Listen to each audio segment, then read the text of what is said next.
मौसा जी, हाँ मैं लाडले बोल रहा हूँ, लाडले। हाँ मौसा जी, वो क्या, हम तो बर्बाद हो गए मौसा जी, हम लुट गए। वो रवि है ना, रवि, हाँ वो रवि यहाँ पर आया था और सुमन को लेकर भाग गया है।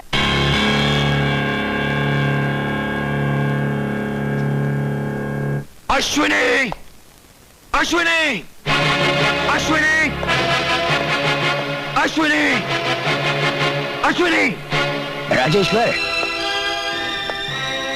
तुम्हारी चीख और बेचैनी बता रही है कि तुमने फैसला हमारे हक में किया है और इसीलिए तुम हमारे गरीब खाने पे तशरीफ लाए हो। मेरी बेटी कहाँ है?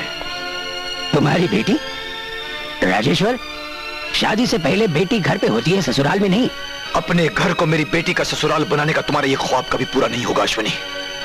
तुम्हारे रवि ने जो ये जलील और घटिया हरकत की है ना, वो एक शरीफ और खानदानी रईस इंसान की शान के खिलाफ है। रवि के खानदान की इज्जत बरकरार थी और बरकरार रहेगी।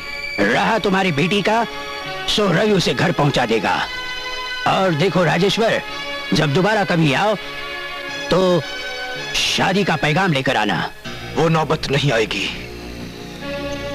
ये लो और इंसाफ करो। इसमें 6 गोलियां हैं।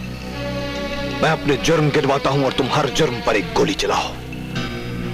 मेरा पहला जुर्म यह है कि मैंने तुम्हारी बेटी को अपनी बेटी समझकर पाला और यह भूल गया कि सब कुछ बदल सकता है मगर रिश्ते नहीं बदलते। राजेश्वर, सुमन को इस लम्हे पर हमारी बेटी कहकर आज से बरसों पहले की हुई नेकी पर धब्बा मत लगाओ। सुमन तुम्हारी बेटी है। अगर हमारा कोई जुर्म है तो सिर्फ इतना कि हम उसे रवि की दुल्हन बनाकर अपने घर लाना चाहते हैं। अगर इस हसीन हादसे पर तुम अपनी जान दे देना चाहते हो तो ये भी सुन लो कि जान दे देना हमें भी आता है। अगर तुम्हारा यही फैसला है अश्विनी कि मेरे घर में तुम्हारे रवि की बारात आए तो ठीक है, मगर यह भी सुन लो, उस बारात का इस्तकबाल करने के लिए राजेश्वर पहला धमाका अपने सीने पर लेगा। ऐसा नहीं होगा राजेश्वर, ऐसा नहीं होने देंगे, ऐसा नहीं होने देंगे। यह आपका पुलिस डिपार्टमेंट क्या कर रहा है? 3 दिन से एक ही बात दोहराई जा रही है कि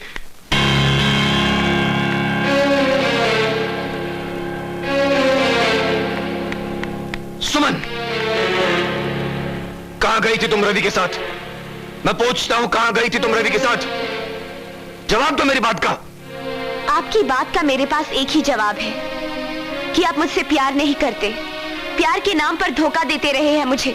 सुमन, ये क्या कह रही हो तुम?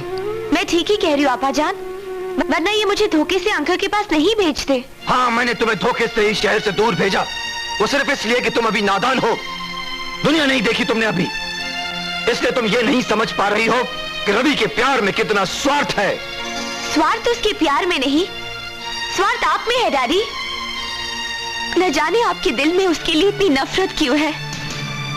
काश आपने उसे मेरी नजर से देखा होता, लेकिन आपको अपनी बेटी की खुशियों से ज्यादा अपना स्टेटस प्यारा है। हाँ हाँ, मुझे अपना स्टेटस प्यारा है, अपना रुतबा प्यारा है।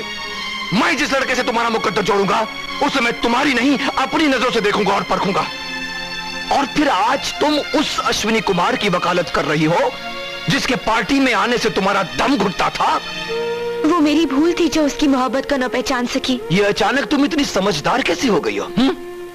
सिर्फ इसलिए कि रवि ने तुम्हें शीशे में उतार लिया है? रवि ने मुझे शीशे में नहीं उतारा, बल्कि मैंने खुद उसकी खूबियां देखकर उसे अपनाने का फैसला कर लिया है। तुम्हारी उम्र इतना बड़ा फैसला करने के लिए बहुत कम है।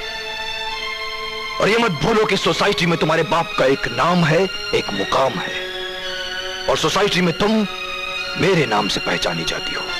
शादी के बाद मैं आपके नाम से नहीं, रवि के नाम से पहचानी जाऊंगी। मिसेस रवि सक्सेना।